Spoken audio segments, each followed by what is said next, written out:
Hello and welcome to another episode of Damn Interesting Week. We are so glad you've decided to join us. My name is Jennifer Lee Noonan. I'm Angela Epley. I'm Bradley Calhoun. And this was a damn interesting week.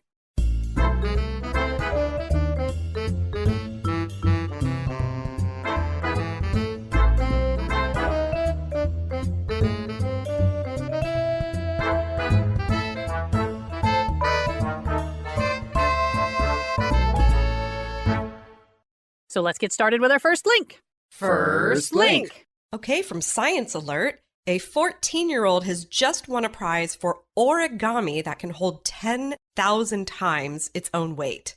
Like an ant? Like... Well, you mean like the strength ratio of an ant? I guess mathematically, yeah, kind of. But we're talking about one Miles Wu, who, while most 14-year-olds are folding paper airplanes or maybe little cranes, he has been folding origami patterns he believes could one day improve disaster relief. Huh. He just won $25,000 for a research project based on an origami fold called Miura Ori, which is known for collapsing and expanding with precision. Quote, I've been folding origami as a hobby for more than 6 years. So doing the math, he started around 8. And mostly he was doing animals or insects, but recently he began designing his own origami. Yeah, that's not what I was thinking about when I was 14. I know, right? Like, why didn't your parents latch onto your special interest and enter you into some prize-winning contest? My special interest at 14 would have won no prizes. Well, as for Wu, essentially, he tested how much weight the Miura fold could handle across different types of paper. And he also studied how people use origami in STEM disciplines, including the medical field. So one problem with current deployable structures is tents can be strong, and sometimes they can compact really small, and sometimes they're easily deployable. But they're almost never all three at the same time. He was hoping that Miura Ori could potentially solve that problem. So using a Miura Ori, a sheet of paper is folded into a smaller area with repeating parallelograms. Wu tested 3 different parallelogram widths, 3 different angles, and 2 different heights. And he also tested 3 different types of paper. He placed them between guardrails to keep the experimentation the same throughout the trials. And then he just placed a lot of heavy weights on top. He's got a picture where he's got like stacks of books. Like he's doing this whole Jenga situation on top of just what looks like folded paper. Oh, it sounds like it is just folded paper. It is. And the picture just really brings that to life because he used every book in his home as a weight before having to ask his parents to purchase exercise weights for his research. Oh. So like he maxed out the weight of the home library. But that's so perfect that he's like, oh, I've got all the books in the house, but I don't have any jock equipment. Could somebody get some of that for me? See his dad being really excited, like, oh, yeah, you want to? Oh, okay. You want weights? Wait for your science experiment. Now, when he started out, he believed that smaller, less acutely angled panels made of heavier material would yield a greater strength to weight ratio. But he found that copy paper, not heavier materials, had the strongest ratio. Huh. The final statistic he got about the strongest Miura Ori was that it could hold over 10,000 times its own weight. Calculating that out, that would be the equivalent of a New York City cab holding over 4,000 elephants. I love it when they have to come up with a metaphor. Right, it's like when everything's like the size of Delaware. Oh, no, it's a cab with elephants. Of course. That well-known scenario. So he took the top prize at the competition in Washington, D.C., which, if you don't already know, is no easy feat. Because of the 2,000 or so applicants, judges narrow it down to about 30. And then the 30 kids travel to Washington, D.C., where they present their work and they participate in challenges. And now Wu said that he and his parents decided to put the $25,000 award toward higher education. I'm sure it's in a 529 somewhere. Yeah, like he's not going to get a full scholarship to wherever he goes. Right. I mean, that's fine. Save the money, but let's be honest. Maybe towards higher education, they hired some kind of like career counselor coach. Who knows how the system even works right now? But overall, he would love to keep working on origami-related research, not just Miura ori folds, but origami as a whole and in other fields too. So keep feeding that special interest, kiddo. Yeah. That is serving you right. I gotta say, I honestly feel like he's probably not gonna go to college because he's gonna sell this and become an entrepreneur and just absolutely skip that entire step. He's 14. Like, think about what he's gonna do between now and by the time he's 18. I mean, good luck to him. I hope he does whatever he wants to do, but... For me, I'm like, oh, IKEA wants to hire this kid. Heck Right. yeah! We've been doing so much unpacking, and the amount of strategically placed cardboard cannot be understated. Right. And the role it plays in all of these things. Next link. Next link. Well, we'll stay in the realm of teenagers, but something I think we can all relate a little bit more to. This comes from Smithsonian Magazine. Ancient DNA reveals that a teenage girl chewed on this wad of gum 10,500 years ago. Oh, that's good to know my bad habits have been well established in the ancient literature. Yeah, the smallest contributions Right. can go a long way. Yeah, so roughly 10,500 years ago, a teenage girl popped a piece of ancient gum, which they're throwing in quotes, into her mouth and started chewing. She probably had brown hair and brown eyes and lived in now what is called Estonia. So that's the picture archaeologists have painted after analyzing DNA found on the gum, which is actually a wad of birch bark tar covered in tooth marks. So the genetic material came from traces of saliva preserved for thousands of years. Their discoveries recently were revealed in Betty Hughes' Treasures of the World. Betty Hughes, by the way, is a great English historian broadcaster. Oh. I've seen some of her YouTube things. Like when I saw her picture, I was like, I know your face. Yeah. It's less parasocial because she's foreign, so it's like, no. And she said having access to the team's research was a really magical moment because this shows how one throwaway item can bring us face to face with the people of the past. So yeah, as you mentioned, your trash one day might let the world know who you are. And actually, we might be able to be cloned from that little piece of... And another version of me will go and do the things Clone plus 14 years. Yeah, to be clear, my bad habit is chewing the gum, not spitting it out on the ground. Like, there is a part of me that sort of starts judging this prehistoric girl. Like, oh, you can throw it away, you just spat it somewhere? All right, okay.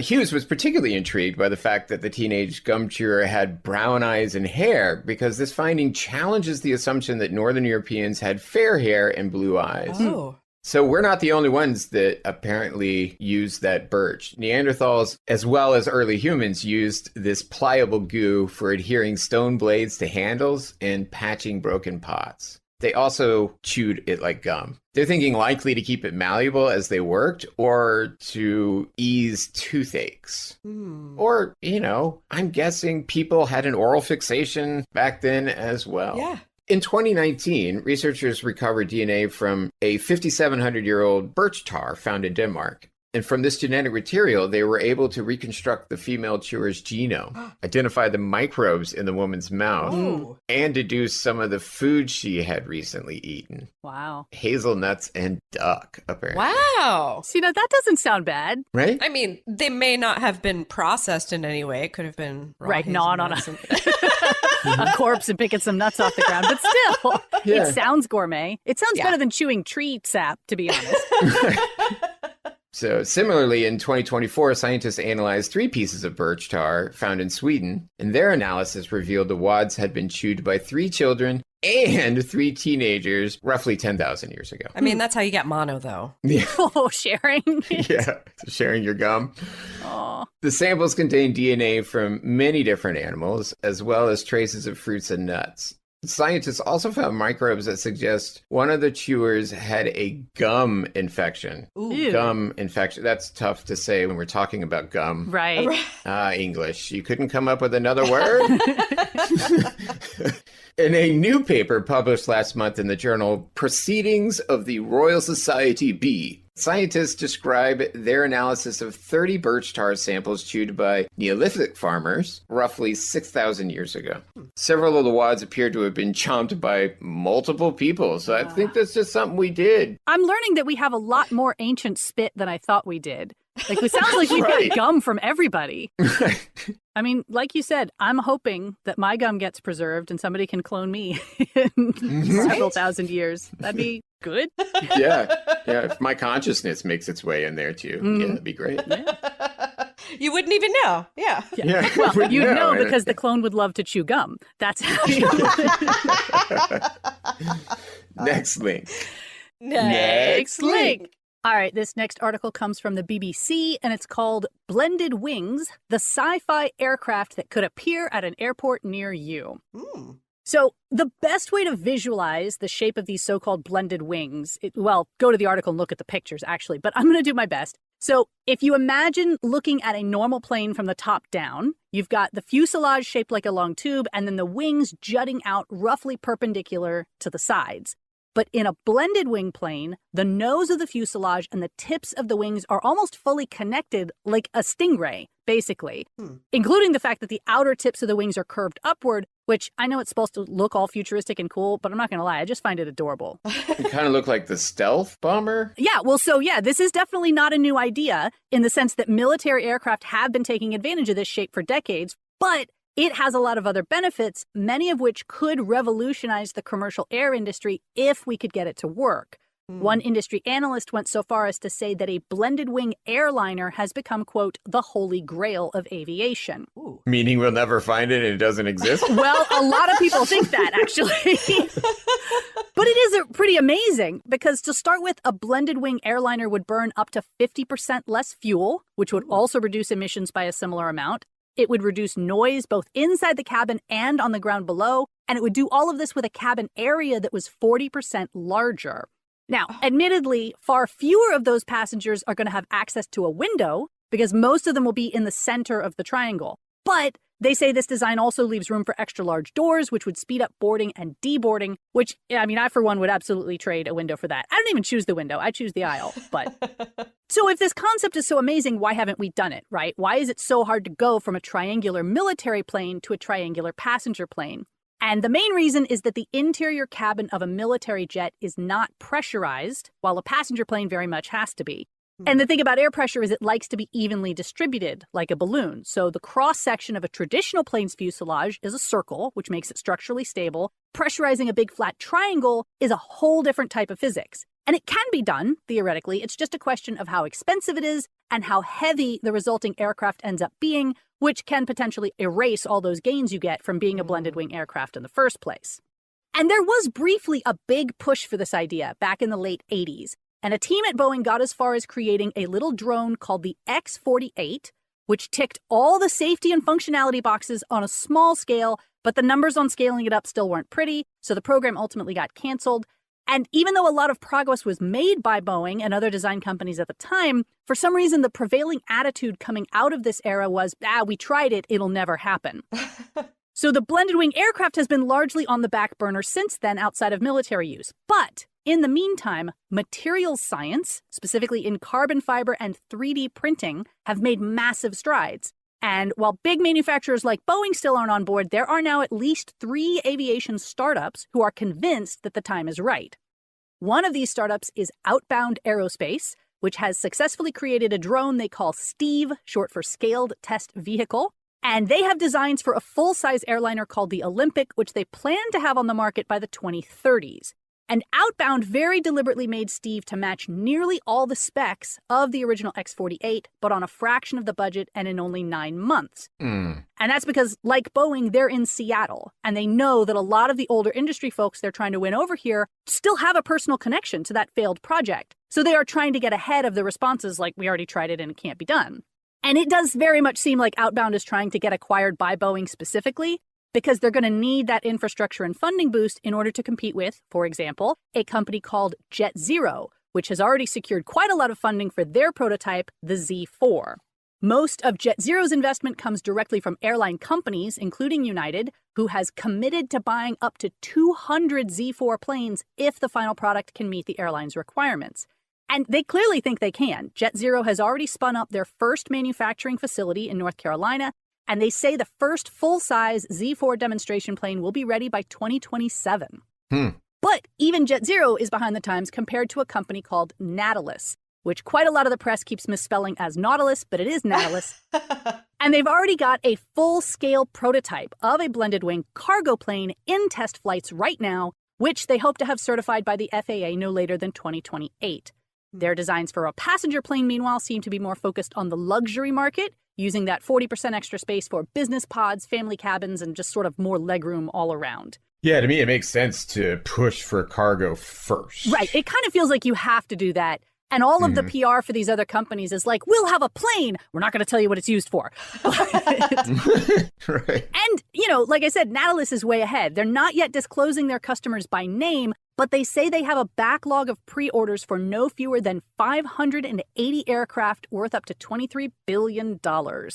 Yeah, I mean, I can say that too. Oh, sure. Yeah, I can claim it. Yeah. But it does seem like this is going to happen, unlike a lot of the things we talk about on the podcast. Like, you're going to go to the airport one day and your plane's going to be weird and you're just going to be expected to get on it.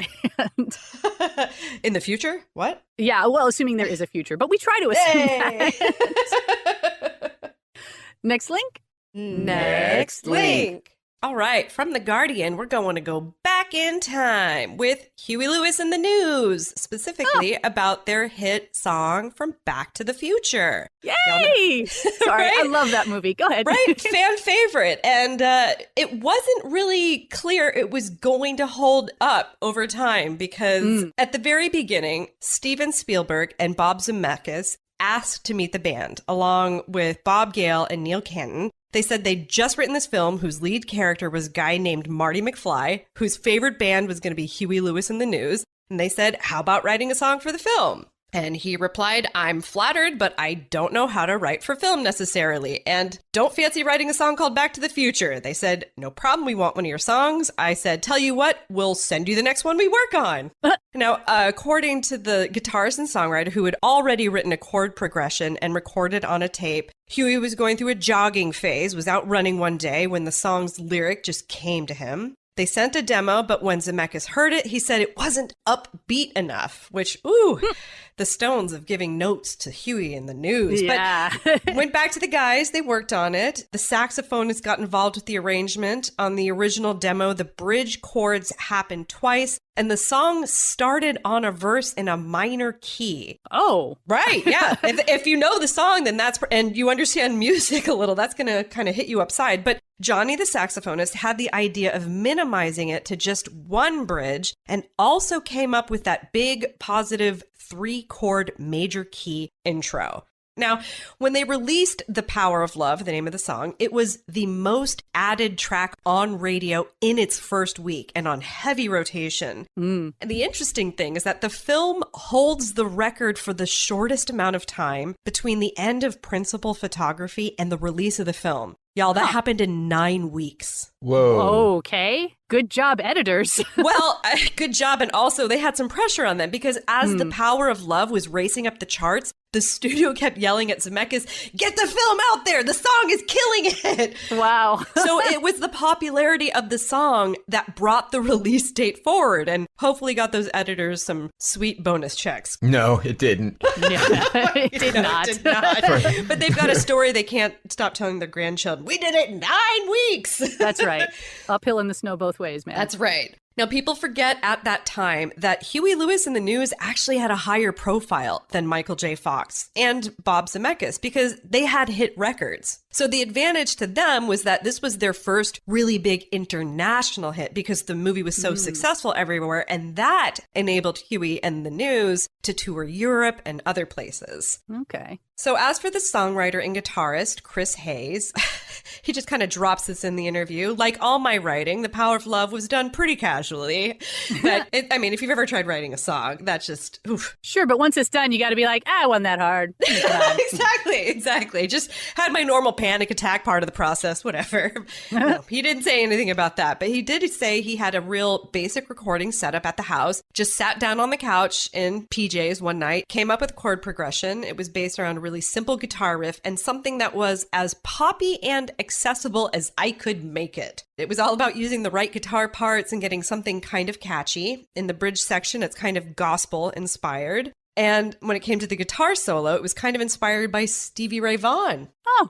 You know their story, right? That the Ghostbusters song? No. Oh, the Ray Parker Jr. Ray Parker's Ghostbusters song is, he doesn't make any money from that because he lost a lawsuit that said he stole that from I Need a New Drug. Because the riff is very similar. Nearly identical. Yeah. Okay. But in Power of Love, at the very end of his guitar solo, he's kind of noodling around with the guitar solos. He literally, note for note, rips off Hendrix. Oh. Actually, we like to call that a homage for legal reasons. Right. Well, how come Ray Parker's wasn't an homage then? Right. Ray Parker loses and Huey Lewis doesn't. Yeah, and I'm a huge Huey Lewis and the News fan, right? So it's a little bit more of those. And I know it wasn't Huey that sued. It was the label. It was. But in the 80s, we were just starting to get really crunchy with a lot of this. Whose song is it? And how can the law mess things up, depending on what kind of lawyer you have, right? And I'm surprised Hendrix's family, which is very litigious, didn't say, oh, hey, actually, we'll take the Power of Love money, too. Yeah.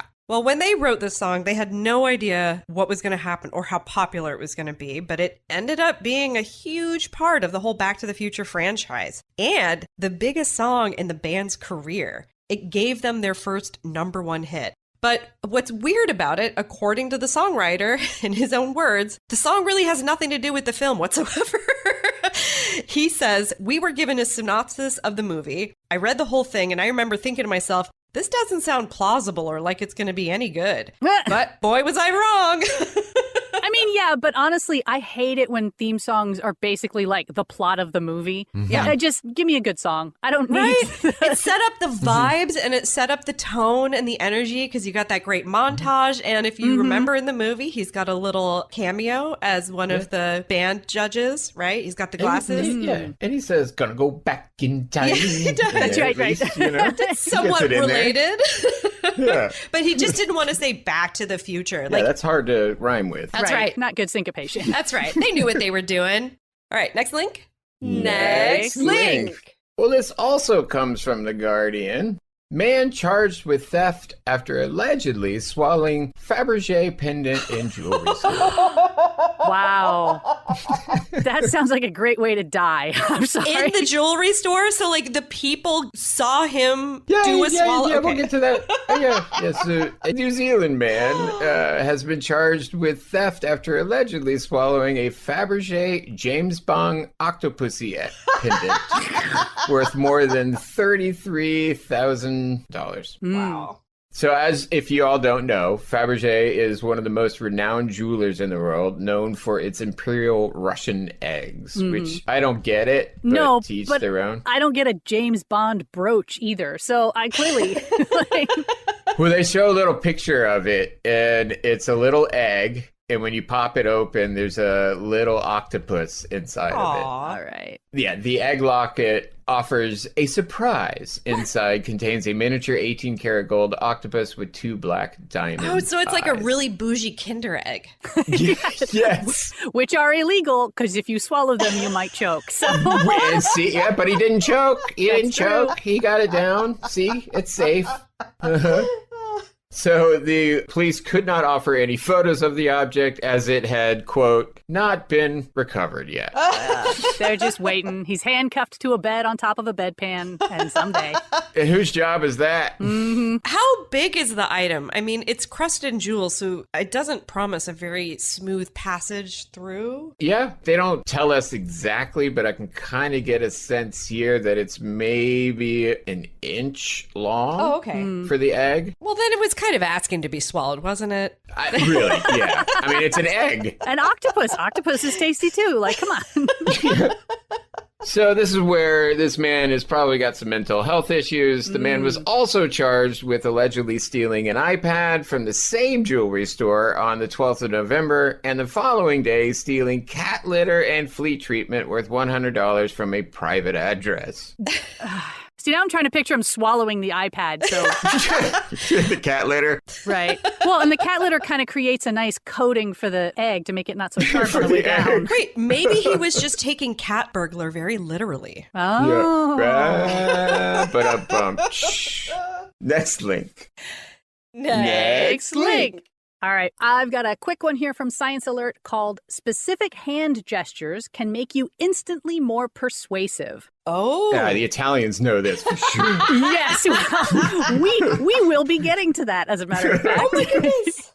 So this is based on a new paper published in the Journal of Marketing Research, which analyzed thousands of TED Talk videos and then ran controlled experiments with viewers to see how they reacted to different styles of gesturing. And as you noted, the lead author of this study is himself living up to certain stereotypes. His name is Giovanni Luca Cascio-Rizzo. Oh, perfect. Amazing. And he is quick to point out the role of talking with your hands in his own Italian culture. And that's, in fact, why he got interested in this subject in the first place. Because as an immigrant to America, he immediately noticed the difference. Not that Americans don't talk with their hands, but that they talked in different ways with their hands. Yeah. So he and his team analyzed 200,000 video segments from more than 2,000 TED Talks using AI tools that can detect hand gestures frame by frame. They then classified these different gestures according to established linguistic guidelines, most notably identifying a set that are known as illustrative gestures. And so an example of this would be if you're talking about distance, you might spread your hands far apart, or when explaining how two concepts relate to one another, you might join your hands together. And these are different from, for example, pointing for emphasis or other gestures that indicate the emotional content of your speech rather than the specific information you're conveying. Like Clinton's little hand gesture thing that he would do. Like a punctuation mark, kind of. So they then showed these video segments to more than 1,600 participants and had them rate each one on factors like clarity, conciseness, and persuasion. And as you've probably guessed from the headline, illustrative gestures that were specifically tied to the meaning of the message scored much higher across all these parameters compared to either emotional gestures or no gestures at all. And their theory here is that while everyone can understand the words being said, right, it's not like they needed the hands wide to understand, oh, distance, that's what we're talking about. The addition of these gestures decreases processing time or increases what they call processing fluency. Oh. It's kind of like in TikTok where you're watching them say the thing and then you also get the subtitles and they're also using hand gestures or visuals to just sort of like triple stack it. Yeah, absolutely. It basically means it gets through your brain a fraction of a second faster, but that's enough for a viewer to walk away with the impression that you are more trustworthy and knowledgeable. Ha! Wow. Yeah, well, yes. They didn't mention TikTok in the article. I don't know if they've thought that one through. But so moving forward, the researchers are going in two directions with this. One is to find out if people can be taught to gesture more effectively, and not surprisingly, the answer already seems to be yes, with initial results showing that as little as 5 minutes of training can dramatically improve people's speaking scores. Yikes. The other thing they're doing is shifting those AI analysis tools to cover vocal tone and facial expressions in that same set of videos to see how much those may be playing a role as well, which I think obviously we know they do, but it is interesting to figure out which ones are doing the work and which ones are kind of irrelevant. Like I have personally a little bit of a theory about vocal fry, especially in women's voices, because people talk about how much they hate it. But I think the evidence shows it gets your attention. I think people do listen more to a woman with lower voice and vocal fry. Or maybe that's just wishful thinking on my part. But I do. It's kind of like how a rattlesnake rattles as like a warning and sort of kind of puts you in like a hypnotic trance. And so you're sort of horrified, but you also can't look away because it's doing some kind of rhythmic trance hypnosis on you. That's my theory anyway. I love that metaphor. Anyway. I'm a rattlesnake and I'm drawing you in. Next link. Next link. All right, from the BBC. Runaway nuns can stay in Alpine convent if they leave social media. What? Oh, yeah, we got a lot to unpack here. And it does start off with a trio of nuns in their habits. They are smiling and they have been through it, y'all. So Sister Bernadette, aged 88, Sister Regina, 86, and Sister Rita, 82, are the last nuns at the Kloster Goldenstein Convent near Salzburg. But church authorities say they can only stay if they stop posting on social media.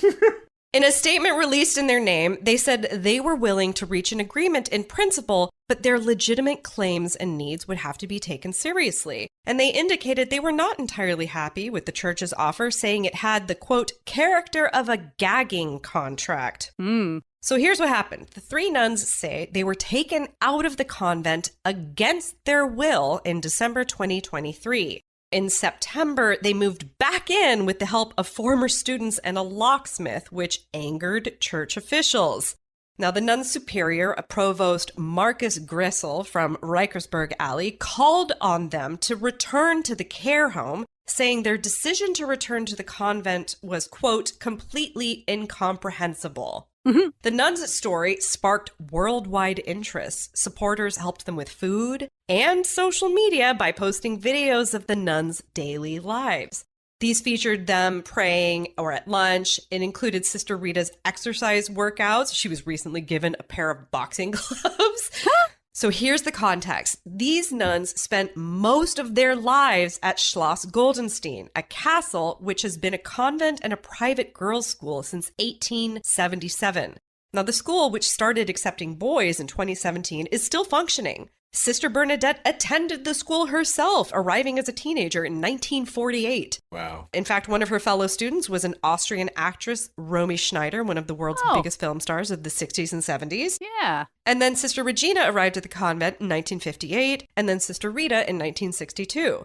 All three nuns went on to work at the school as teachers for many years, and Sister Regina was the headmistress. But the number of nuns dwindled. In 2022, the building was taken over by the Archdiocese of Salzburg and the Reichenberg Abbey, an Augustinian monastery. That's when Provost Marcus Grassel from Reikersburg became the nuns' superior, and the community was officially dissolved at the beginning of 2024. The remaining nuns were granted lifelong right of residence as long as their health and mental capacity allowed. Oh, that's gray. In December 2023, the decision was made to transfer them to a Catholic care home where they felt unhappy. Quote, before I die in that old people's home, I would rather go to a meadow and enter eternity that way. So are there other people in this building, or is it just the three old ladies? Yeah, it's still a working school. It is still a working, functioning school. It's basically just changed management, and management was like, it's time for you guys to go die in a nursing home. Yeah, well, and also if they've got the support of the people in the school, like the students and the other administrators, there's no way they're going to be able to kick these ladies out. Right, which is why I think there's been a little bit of tension between the people who are working there who do not want them there, and then people on social media who've become sympathetic to their plight and are like, yeah, we'll do crime on your behalf. We'll break you back into the convent. Yeah, just my brain is going Harry Potter this whole time. Like, they're sneaking there. Yeah, it's clear who the Death Eaters are in this case. Right? Exactly. All right. Well, that is all we have time for today. We're so glad you've joined us. Some of the articles we did not have time to get to today include a closer look at the birthday paradox, the Area 51 of New England, and a blueprint for visiting an interstellar comet. So all that and more, plus everything we talked about today, can be found on damninteresting.com. If you like our podcast and want to support us, you can do so at patreon.com/damninterestingweek. In the meantime, my name is Jennifer Lee Noonan. I'm Angela Epley. I'm Bradley Calhoun. And we hope you have a damn interesting week. Bye-bye.